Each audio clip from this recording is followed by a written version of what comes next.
Welcome to खोलो किताब। आज हम क्लास 7 की वर्कशीट नंबर 32 करेंगे हिंदी की, जो 24 नवंबर को आपको दी गई है। ऊपर यहाँ आप अपना नाम लिखेंगे, यहाँ कक्षा अध्यापक का नाम हो जाएगा। अगर आप चैनल पर नए हैं तो पहले चैनल को ज़रूर सब्सक्राइब कर दें और वीडियो पसंद आए तो लाइक एंड कमेंट करना ना भूलें। चलिए देखते हैं क्या दिया हुआ इस वर्कशीट में हमें। इस कार्यपत्रक 32 में हमें रहीम जी के दोहे, जो हमने पिछली एक वर्कशीट में भी पढ़े थे, अगर आपको याद हो, वर्कशीट नंबर 30 17 नवंबर को जो आपको मिली थी, उसमें 2 दोहे पढ़े थे हमने रहीम जी के। अब हम उसका अंतिम भाग पढ़ेंगे उस चैप्टर का, जिसमें आपको ये 3 दोहे दिए हुए हैं। अगर आपने पिछली वर्कशीट नंबर 30 नहीं देखी है तो आप खोलो किताब चैनल पर जब विज़िट करेंगे, ऊपर प्लेलिस्ट में आपको हर सब्जेक्ट की अलग प्लेलिस्ट बनी हुई है, वहाँ से क्लास 7 की हिंदी वाली वर्कशीट्स में जब आप जाओगे, वर्कशीट नंबर 30 उसमें हमने किए थे 2 दोहे, वो देख सकते हो अगर आपने नहीं देखी है। चलिए अब आगे जो ये 3 दोहे हैं इन्हें देख लेते हैं। ऊपर दोहे लिखे हुए हैं, ये नीचे उनका मीनिंग समझाया हुआ है कि इस दोहे का क्या मतलब है। फर्स्ट दोहा जैसे दिया हुआ है, तरुवर फल नहीं खात है, सरवर पियत न पान, कहे रहीम प्रकाज हित, संपत्ति सची सुजान। इसका मीनिंग अब नीचे आपको एक्सप्लेन किया हुआ है। प्रसंग क्या है, रहीम जी परोपकारी पुरुषों का महत्व बताते हुए कहते हैं कि, अब व्याख्या दी हुई है क्या मीनिंग निकल रहा है इस बात से। तरुवर, तरुवर मतलब पेड़, पेड़ अपने फल खुद नहीं खाते हैं, तरुवर फल नहीं खात है। ये यहाँ एक्सप्लेन किया हुआ है कि जिस प्रकार पेड़ अपने फल स्वयं नहीं खाते, सरवर पियत न पान, सरवर सरोवर को बोल रहे हैं, सरोवर अपना पानी स्वयं नहीं पीते, पियत न पान, सरोवर अपना पानी स्वयं नहीं पीते।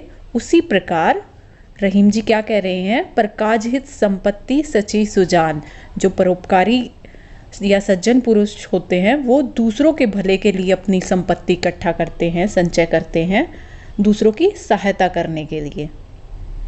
ये दोहे एक्चुअल में एक लय में गाए जाते हैं, एक राग की तरह गाए जाते हैं। आपने हो सकता है कुछ ने सुने भी होंगे। मैं आपको एक प्ले करके जैसे सुना रही हूँ इसी वाले दोहे को लय में कैसे गाया जाता है।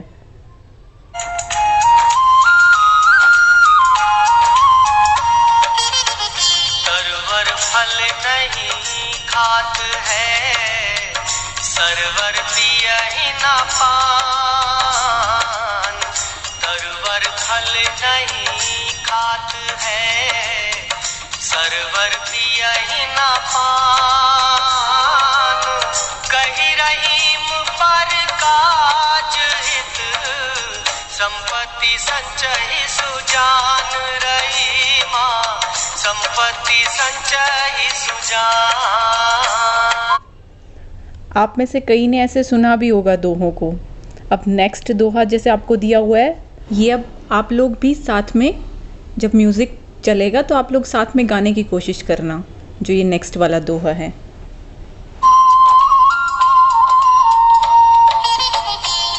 के बादल कार के जो रहीम घर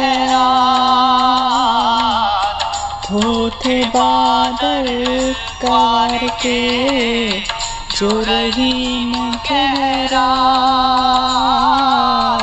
मुनि पुरुष निर्धन भये, करे पाछली बात रहीमा, करे पाछली बात। ऐसे ही आपको और ज़्यादा इंटरेस्टिंग लगेंगे। अब इसका मीनिंग क्या निकल रहा है वो पढ़ लेते हैं। प्रसंग आपको दिया हुआ है, रहीम जी घमंडी पुरुषों के बारे में बताते हुए कहते हैं कि, व्याख्या क्या है, जिस प्रकार कवार के महीने में, कवार कौन से महीने को बोलते हैं, सितंबर अक्टूबर, बादल सिर्फ गरजते हैं। कवार के महीने में लोग बीमार भी बहुत ज़्यादा होते हैं। ये पिछली एक वर्कशीट आपकी आई थी, आपको अगर याद हो, जिसमें हमने एक्सप्लेन किया था कि कवार के महीने में कौन सी बीमारियाँ, कैसे बीमारियाँ ज़्यादा फैलती हैं, क्या होता है। कवार का महीना होता है सितंबर अक्टूबर का, जब आपका सीज़न चेंज हो रहा होता है। उस महीने के बारे में क्या बता रहे हैं यहाँ रहीम जी हमें, जिस प्रकार कवार के महीने में बादल सिर्फ गरजते हैं, थोथे बादर कवार के, मतलब वो सिर्फ गरजते हैं, कभी बरसते नहीं। उसी प्रकार धनी पुरुष निर्धन हो जाते हैं तो अपनी संपत्ति के दिनों के सम्मान की बातें, घमंड की बातें करते हैं। वे अपनी वर्तमान स्थिति को सुधारने का प्रयास बिल्कुल नहीं करते। मतलब जो धनी पुरुष थे पर अब वो निर्धन हो गए, वो लोग अपनी पुरानी बातों को लेके घमंड दिखाते रहते हैं, पुराना सम्मान की बातें, अपनी संपत्ति की, पहले मैं इतना अमीर था, ये था वो था, उस चीज़ पे ही फोकस रखते हैं। वो ये नहीं देखते कि वो आज निर्धन हो चुके हैं तो अपनी आज की स्थिति को सुधारने का प्रयास करें। यही इस दोहे में हमें बताया हुआ है।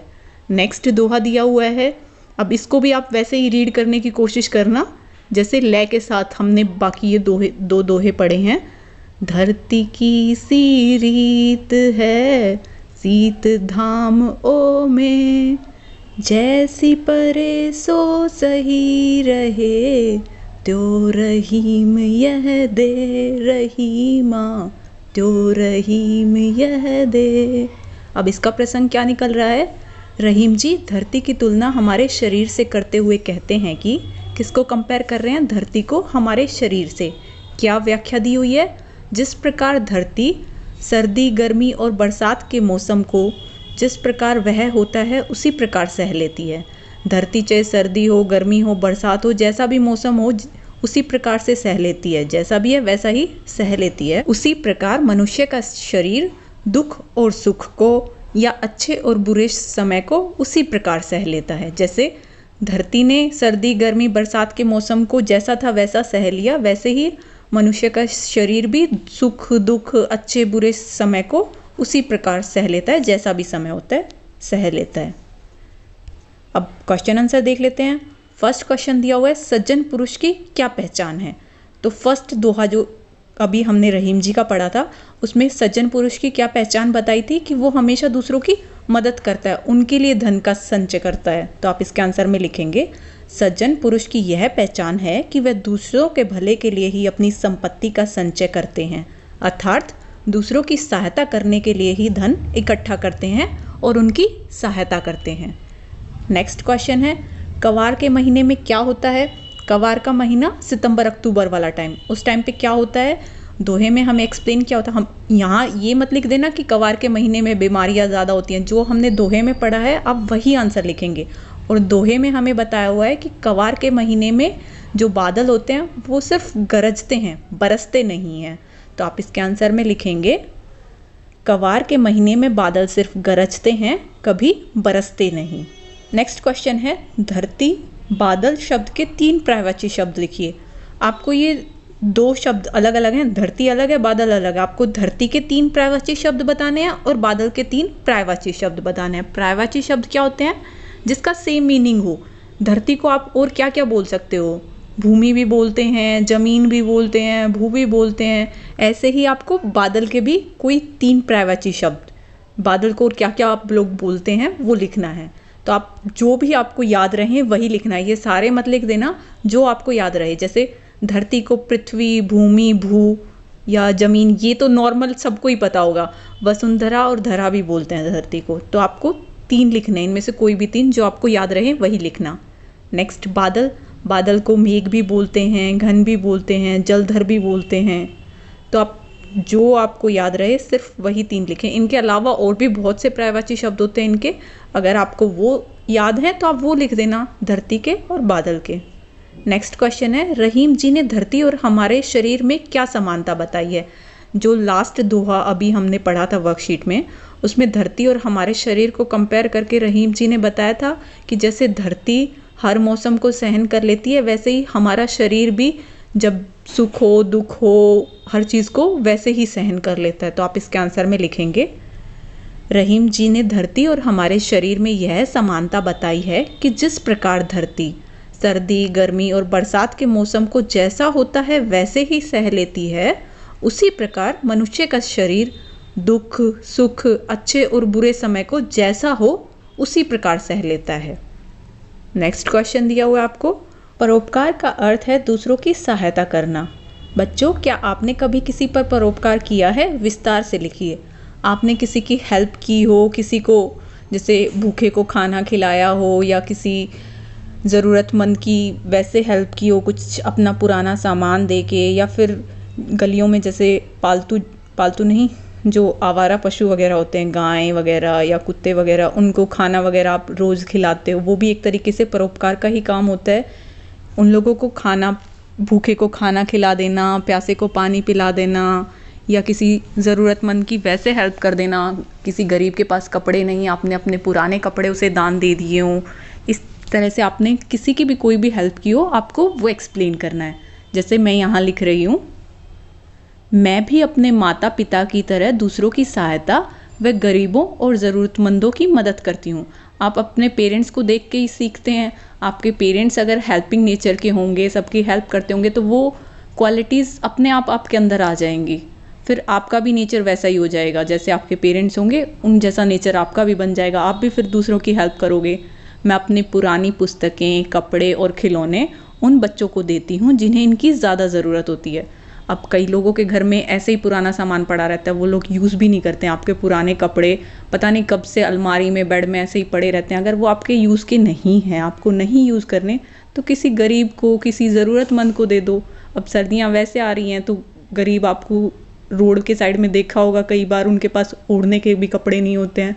तो जो पुराने कपड़े आपके बिल्कुल यूज़ के नहीं हैं, आप उन्हें दूसरों को ज़रूर दें, क्योंकि वो आप यूज़ ही नहीं कर रहे हो, आपको ना वो आगे यूज़ करने। अगर आपको फ्यूचर में यूज़ करना है तो ठीक, अपने रखो, बट अगर जो आपके यूज़ नहीं हो रहे, आपकी पुरानी किताबें हैं, कोई गरीब बच्चा है वो नई किताबें नहीं खरीद सकता, तो आप उसको दान दे दो। एक तरीके से ये परोपकार ही होता है, आप किसी की सहायता कर रहे हो, ज़रूरतमंद की। मैं प्रतिदिन अपने घर के बाहर दरवाजे पर आवारा पशुओं के लिए व छत पर पक्षियों के लिए पानी भर कर रखती हूँ।